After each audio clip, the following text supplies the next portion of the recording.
I'm 48 male. Girlfriend is 44 female. Her daughter is 21 female. My sons are 23 male and 25 male. But they're mostly irrelevant to this post. I've been dating my girlfriend for 6 years. Years ago, I bought both of my sons' homes. I told them both the same budget. Go find a house you like and let me see it, and I'll buy it for you. It was college graduation gifts, sort of. I promised the same to my stepdaughter. Graduate college, get a home wherever you want with a $200,000 budget. I firmly believe you can't get far in life with the current apartment rental rates, so this takes a major load off of your shoulders. Well, she graduated this past April and my girlfriend is bugging me to get the ball into motion on getting her a house. The thing is that when I made that promise years ago, I assumed we would be married by now. I want to get married, but she doesn't want to. I told her I don't feel comfortable buying a house for someone not officially in the family, if that makes sense. Now the promise is if we get married, she can have a house, but I made a compromise. I could buy her a house, but it remains in my name. My fear is that if I buy a house for someone, my girlfriend and I don't work out and split, then I've basically bought a house for a stranger. Am I being an a-hole here? If it makes a difference, my girlfriend is a stay-at-home mom. My stepdaughter lives with us. Stepdaughter works in a hospital right now, but it's relatively far. City over 40 minutes drive. I'm retired but have large savings, so I'm the only one with the money to make it happen. OP, I'm sure you made the promise thinking you and your girlfriend would be married by now. It makes sense for you to reconsider as you wonder if you two are ever going to get married. You not wanting to buy something that expensive for someone who you aren't sure will be legally your family makes sense. Because if things don't go so well with you and her mom, you would regret the gift and you would be bitter about it. You really shouldn't have made the promise in the first place. But now that you have, I think your compromise makes sense. You buy her the house, she gets to live in it, but it remains in your name. With this, you would be protecting yourself from a lifetime of regret and also fulfilling your promise to your stepdaughter. Now for some comments. Not the a-hole. First, you're extremely generous with your children. Buying your kids their first home is a huge head start in life. I think your compromise is fair. $200K is a lot of money to part with. Without a commitment and/or family bond, seems fair that the house is in your name until you and girlfriend tie the knot. Wow, you're the a-hole responses are completely ridiculous. OP has a valid point. They aren't married. That's his girlfriend and his girlfriend's kid. If they split up, he basically bought a house for his ex-girlfriend's child. Legally, they're not even family to this guy nor his kids. $200K is a lot of money to drop on a girlfriend's child.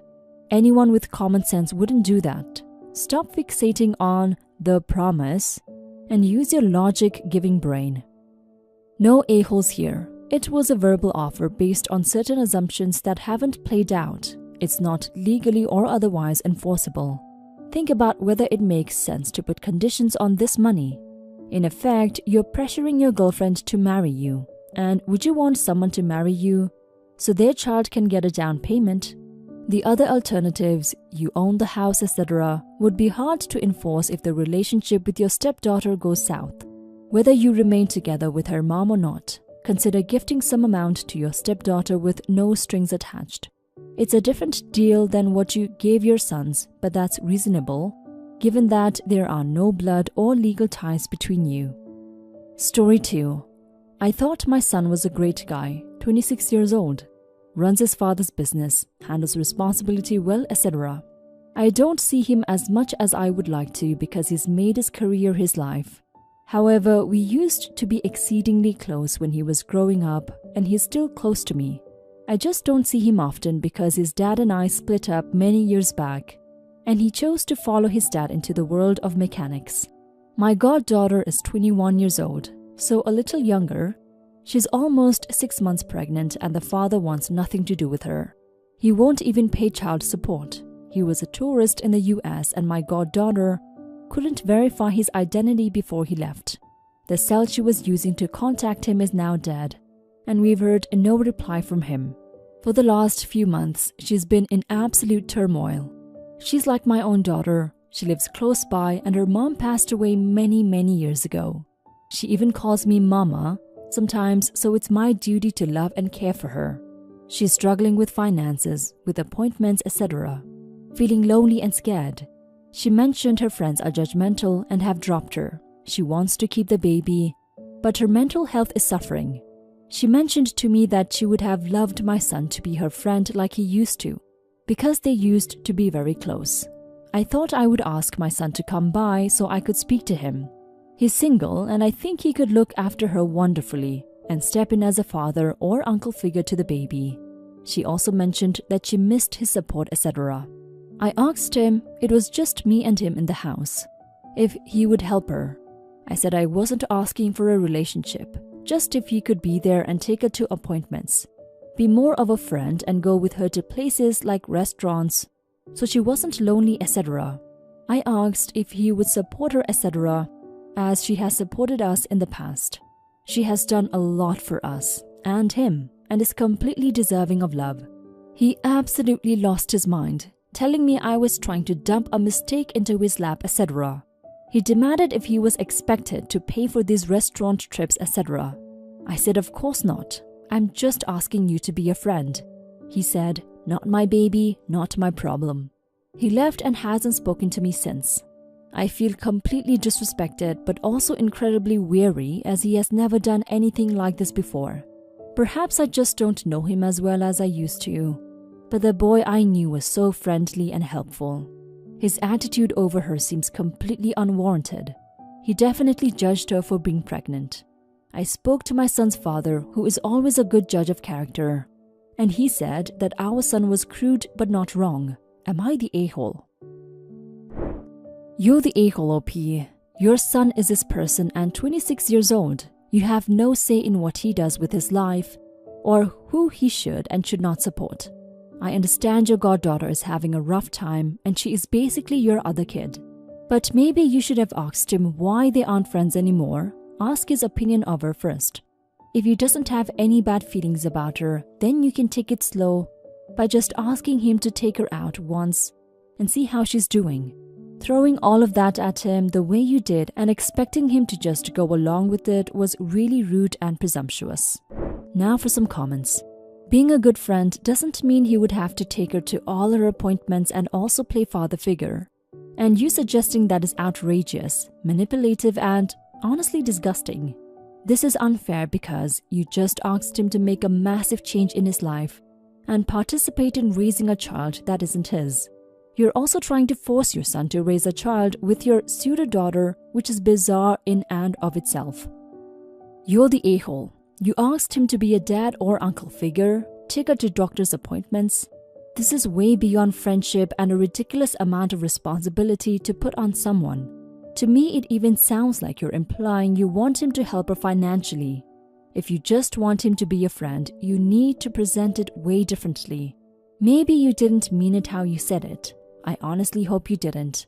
Because I'm sorry, but this is so ridiculous. Your son has no obligation to be a father figure to anyone's child except his own. It's pretty clear that you want your son and your goddaughter to play happy families with a new baby. And it's also pretty clear that your son doesn't want that. You need to respect that and stop trying to force a relationship. Even if it's only a close friendship, that's not there. Also, your son is already running a business. Presumably, this takes a fair amount of his time, and he doesn't want to spend his free time playing surrogate daddy. Let him live his own life, for F's sake. Story 3. My mother used to babysit my daughter for free when she was a toddler. Things changed along the way and I've divorced. I have my daughter Sam, 9, living with me on alternative weeks. I later married a man last year who has full custody of his daughter, Nat, 8. Sam and Nat are still at the bonding stage. They are indifferent to each other majority of the time, and I'm letting them take their time. I've taken another job recently and had to have someone look after the girls in my absence. When my mother heard of it, she volunteered herself for free. I thought that it was a great idea since Sam loves her. About a week after babysitting, I realized that my mother had obvious favoritism. She would give Sam most of her attention and side with her to tease Nat when they play games, also giving Sam extra pocket money when I wasn't looking and none to Nat. I know that my mother has known Sam for much longer and that Nat isn't related to her by blood, but she is really showing them a bad example and may make it more difficult for the girls to get along. I spoke to my mother privately about this, but she insisted that she was doing well as a babysitter as Nat was neither ignored nor abused. She made sure the girl also got fed and looked after. I asked my mother to treat them equally because Nat is my daughter too now, and she reminded me that Sam is my real daughter. After several attempts leading to the same results, I made up my mind when I saw Sam taking things from Nat's room without even bothering to ask. After telling off Sam for misbehaving, I hired a babysitter and asked my mother not to come anymore unless she would change her attitude. My mother is now saying that I'm being stupid for paying money for hiring an outsider instead of trusting my own mother free of charge. She also demanded that I have no right to deny her from seeing her granddaughter or forcing her to give anything to a child she doesn't know well. After a while, even Sam is pestering me asking to see Grandma, and Nat remains indifferent. I don't want to punish Sam for what my mother did, but this is a crucial time for the girls to get along. I'm not being pushy because I want them to do it themselves, and my mother would have made Sam a bully with her favoritism. Now for some comments. Not the a-hole. Children will notice this and it will sow dissent between them. It will also probably fuel insecurities with the neglected child and more. This is unacceptable for her to do on many levels for the growth and development of your children. On top of this, it seems there is a risk that she is also encouraging the favored to abuse the other. Sure, she's taking care of them, but this will cause massive problems down the road for all parties involved. Not the a-hole. My mom passed in January, but she was the most loving and devoted grandmother a kid could ask for. When my fiancé moved in with his 2 kids, my mom immediately and without hesitation took them on as bonus grandkids and loved them the same as she did my own. Being that I'm a stepchild myself, I would have been floored to hear her refer to my biological kid as my real children. We are all family, blood or not. Your mom is an a-hole, and your stepdaughter will suffer in the long run for it. You made the right choice. Not the a-hole. You are right in doing what you're doing. I think you should sit your daughter down and explain to her that what Grandma was doing was wrong. That now that they're sisters, they should be treated equally. Ask her how she would feel if Nat had taken her things without asking, or if you have given Nat all the attention and teased her with Nat. I think your kid is old enough to tell right from wrong. She's just getting a bad example from Grandma. And explain to her that just because she and Nat aren't related by blood doesn't mean they aren't family.